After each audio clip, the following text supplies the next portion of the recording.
legible word. The state may have a better word. Sorry, but That is okay. it wasn't even, I didn't get to reprint it.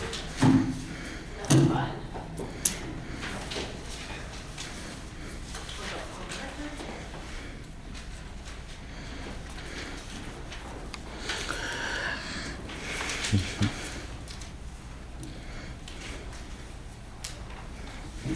Okay, we're here in the matter of State of Oregon versus Christopher Ponte, 19CR53033. Mr. Huey, will you put things on the record?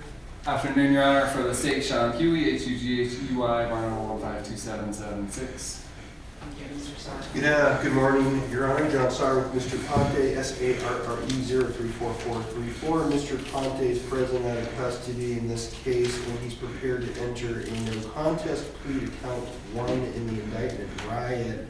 We do believe there's a factual basis, but I guess we'll take it up when we get there. I have forwarded a plea petition to the court, and the offer is set forth in paragraph 9. All right, sir, will you say your last name again? Ponte? Ponte. So I need to ask you a series of formal questions, and because we're recording these proceedings, and you need to answer my question out loud with complete words, will you do that? Yeah. Will you let me know if you don't understand my question or you want me to repeat something? At any Sound like so try yes or no. We need words. Yeah. So at any point during this hearing, you are absolutely free to ask me any question you want. You're also free to pause the hearing and have a private conversation with Mr. Sarr. If there's something you want to double check. Do you understand that? I understand. It looks like you have a copy of the plea petition in your hands. Is that right? Yep.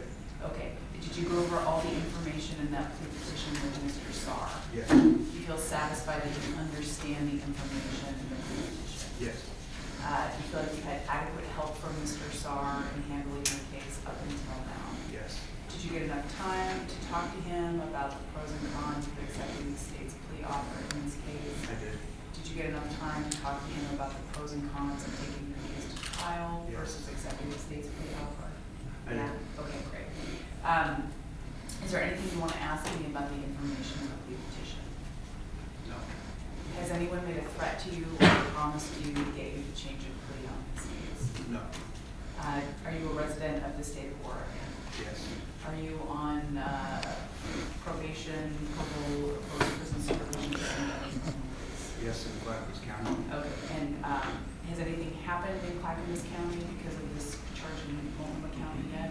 No. Okay, so do you understand that if you are convicted of a new crime here in Multnomah County, there could be a negative consequence to you in your Clackamas probation that's separate from your sentence here? Okay.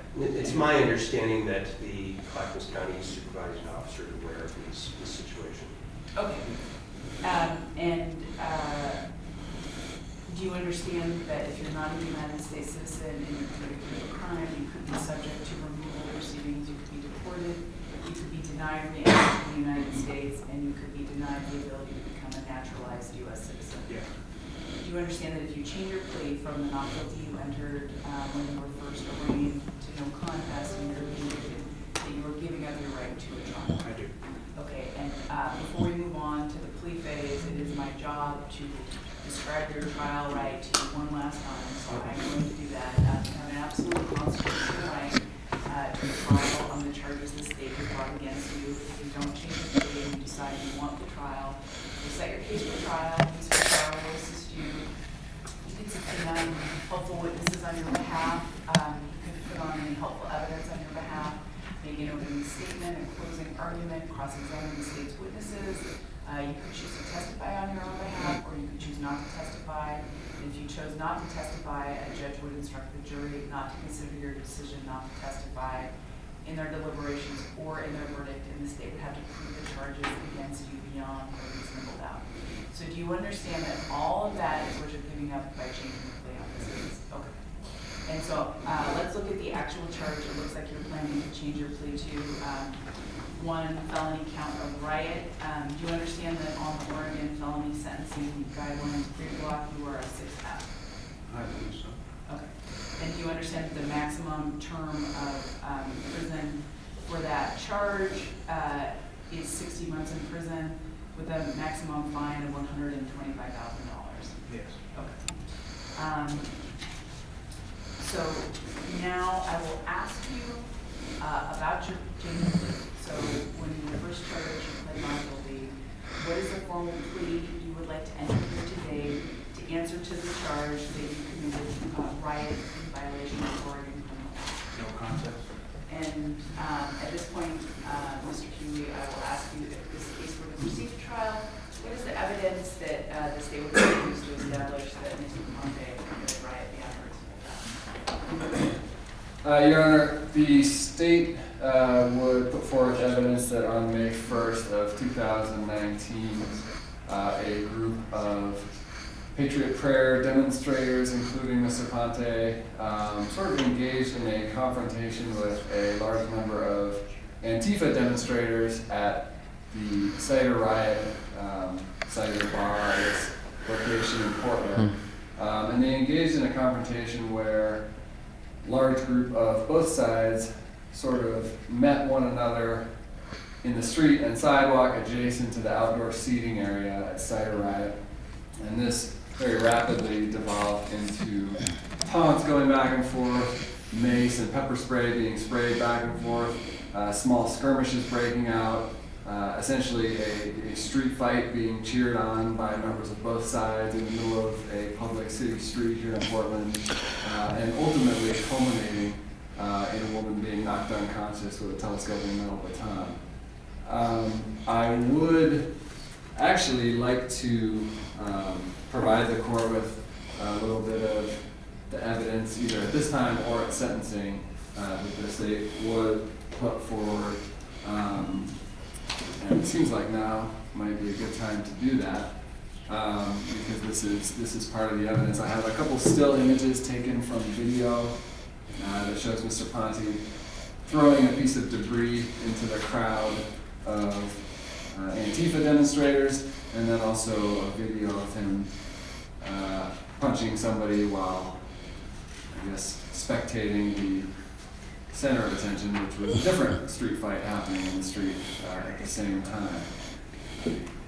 With the court's permission, I didn't bring a TV card down here, but could I show the court that video? Yes, on and the how about I just computer? come down so that we can Okay. all watch it together. Okay. And I've given Mrs. Starr a copy of the discovery to begin with. I've given Mrs. Starr a copy. These are the pictures that were prepared by the detective, and if you just kind of go page by page, they're just a few seconds apart. You can see Mr. Ponte is there, dressed for battle, so to speak, with his goggles, presumably to protect against pepper spray and things like that. And then you can, the video and the stills actually capture him throwing debris at a large crowd of people. And this is a video. This is how it goes. Well, we're here in the middle of a public street. There's a ring of people. I'll tell the court when Mr. Ponte appears. You'll see him. There he is with the backpack and the goggles.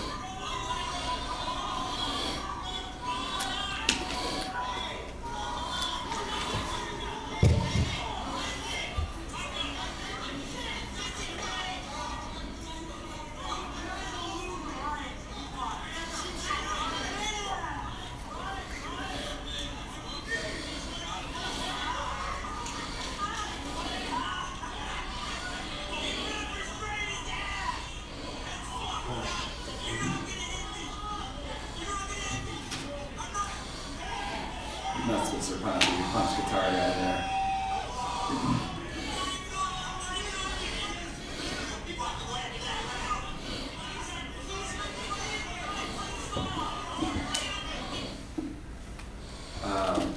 I think it's important that the court appreciate those pictures and take a look at that video.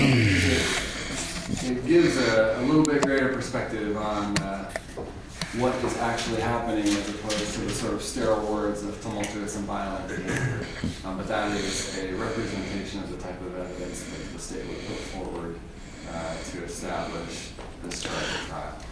Thank you. So, Mr. Ponte, I do find that Mr. Huey has presented what essentially would be the state's case at trial to establish that you did commit riot beyond a reasonable doubt, so I am going to accept your no contest plea, because I find that it is a change that is knowing and voluntary in the plea status, that it's with the assistance of your lawyer, and that there are facts sufficient to find you guilty of riot, so you're now guilty of riot and you're convicted of that charge. Would you like to proceed to sentencing? So you can go ahead and take a seat. I'll hear from Mr. Huey, and then I'll hear from you and Mr. Sarr about the recommended sentence. All right, Your Honor, we are generally recommending that the court sentence Mr. Ponte according to a 6F grid block. That is his natural grid block. Therefore, we're asking the court to impose a presumptive sentence of 3 years of formal probation. We are asking the court to impose 120 hours of community service. And a condition of the plea agreement is that that community service be performed here in Multnomah County with the intent that that recognizes the community that was victimized at large by this conduct and attempts to essentially, I guess, make right to the extent that's even possible, or repay the community to the extent that's possible through this community service here locally. There is a joint recommendation and an agreement that the court impose no attendance at any unpermitted marches, protests, or demonstrations as a probation term. Given the, I guess, offer of proof that the state made related to the evidence and the pictures and video that the court just viewed, I would also ask the court to make a finding on the record that that probation condition is reasonably related to the underlying crime and the needs of an effective probation, separate from being a term that's agreed to or jointly recommended by the defense and the state. Lastly, jail as a condition of probation is up to the court's discretion with an agreement that the state's not recommending anything in excess of 10 days. I am asking the court to impose a 10-day jail sentence for Mr. Ponte. I think it's important to recognize the conduct here. And again, it's easy to read the language of the riot statute on the page, engaging in tumultuous and violent conduct and creating a grave risk of public alarm, without really appreciating the way in which Mr. Ponte's conduct was fanning the violence and the tension and the just volatility of this whole situation and escalating it by his conduct, keeping this riot going and growing and expanding in the dangerousness that was happening there in the street. So I think a short jail sentence in the amount of 10 days is an appropriate component of a probation sentence in recognition of his conduct in this particular episode.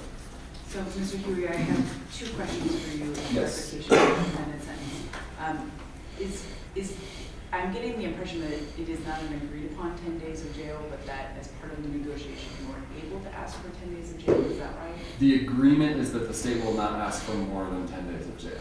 Okay, but is there an agreement, Mr. Sarr, to a maximum of 10 days of jail? Yeah, 10 days in Okay. jail is the maximum that the state's asking the court to impose, and that's, Mr. Huey didn't say if that's term self-in, weekends okay, and credit for time served as well. We are free to advocate for less jail. That's what Okay. Absolutely. And then my second point of clarification here is, has there been a discussion between the two of you? It sounds like there's been a lot of discussion about which county the community service is to occur, but has there been a discussion about whether or not that community service needs to be through the court coordinator, or whether or not it can be a registered nonprofit of Mr. Ponte's choosing? I have no objection to a registered nonprofit, provided that's appropriately verified. The state's main goal here is to ensure that the work that's performed is performed here in Multnomah County.